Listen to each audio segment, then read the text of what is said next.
lines, but it is earnings season, and we continue to have earnings as they roll out. And it's not just technology names. There are names that are definitely on the docket. We have so many different S&P names this week, about 100 of those of the 500. So really, really busy week. Now, yesterday, we had that odd swoop early in the session, right? And then suddenly we started to come back a little bit. As a matter of fact, Dow finishing on the highs of the day, but still finishing in negative territory, down about 40 points. NASDAQ, on the other hand, a really nice rip to the upside, up about 90 points yesterday. Had volatility, had spiked up over 26 on that swoop to the downside that we had seen, but that sort of came back in. That didn't sort of come back in, actually came back in.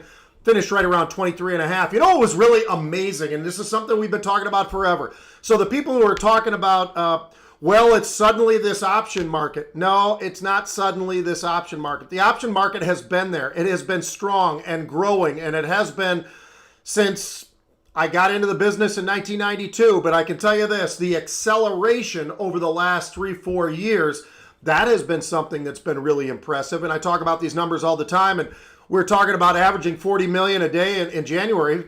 You could shift that up to about 42 million a day now, maybe a little bit more even than that. Yesterday, very close to 50 million contracts again trading. So we really do have something in terms of the derivatives markets. That's why knowledge is king. It's why you've got to understand the derivatives markets to understand the risks, because there are extreme risks, and you better understand that.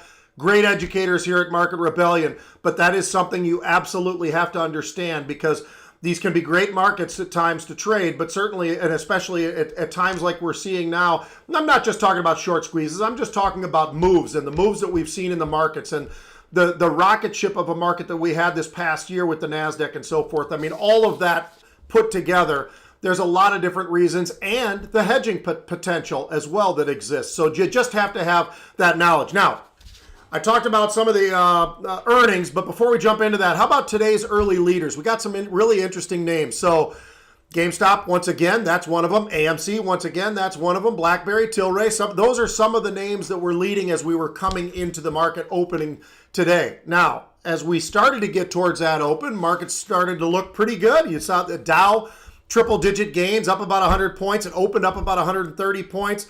Early on, we were up about 115, got all the way to up 80 points, then 30 points. As a matter of fact, right now we are up about 50 points on the Dow, and I just took a quick look.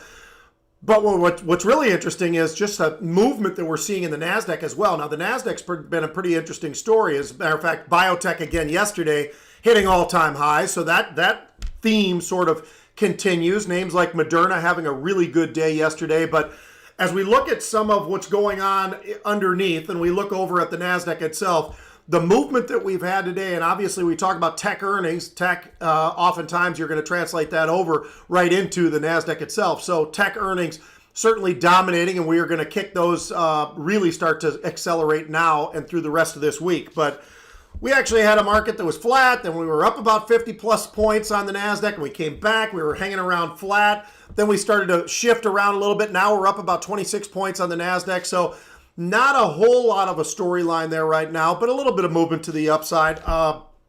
What really stands out, the early earnings. How about J&J?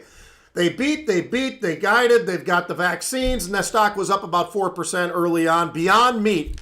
Now, this is another one of these great stocks where there is some short interest. There's no doubt about that, but there's also a storyline attached to it, not short interest related, which is this joint venture with Pepsi. And take a look at what that stock did on that news, just that rocket ship to the upside. It was up 30+% early on, probably pulling back a little bit now. 3M, another one, old company, but you know what? Minnesota Mining and Manufacturing, these guys are kicking it. They are. They absolutely did. They beat, and they've had several quarters where they've done pretty well. Stock performance not quite as great, but still today, early on, up close to 3% early after they got through their earnings. So volatility trading right around 23. We got a couple unusuals we got to talk about. Yesterday, ad nauseum, we talked about all the short squeezes, but just understand that when you have shorts in a stock that are to the levels that we've seen in GameStop and many of the other names, these are the types of things that can happen. Doesn't mean they will happen. Doesn't mean any of it makes sense. Some people say it's not fair, all the rest of it, but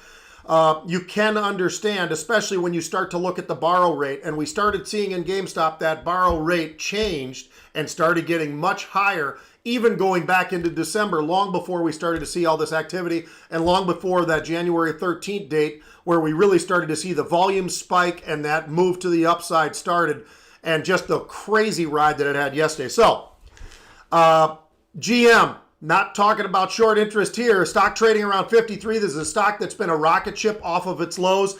About 6,700 of the February 5th. So the first week in February 5th, so you're just going out a couple of weeks, the 65 strike calls, 25 cents for about 6,700 of those. This stock has had 13 different separate unusual option activities hitting on our systems since January 6th. So it has been very active. They've been very correct, and that stock has been heading to the upside ever since. Workhorse. Now, this is an interesting one. We talk about a lot of these various stocks all the time, and this is one of them that, you know, you got to be careful. You got to understand you're going to have implied volatilities that are much higher than most. So stock was trading around 28, 4,500 of the February 5th expiring. Again, getting out there about 2 weeks, give or take, call it.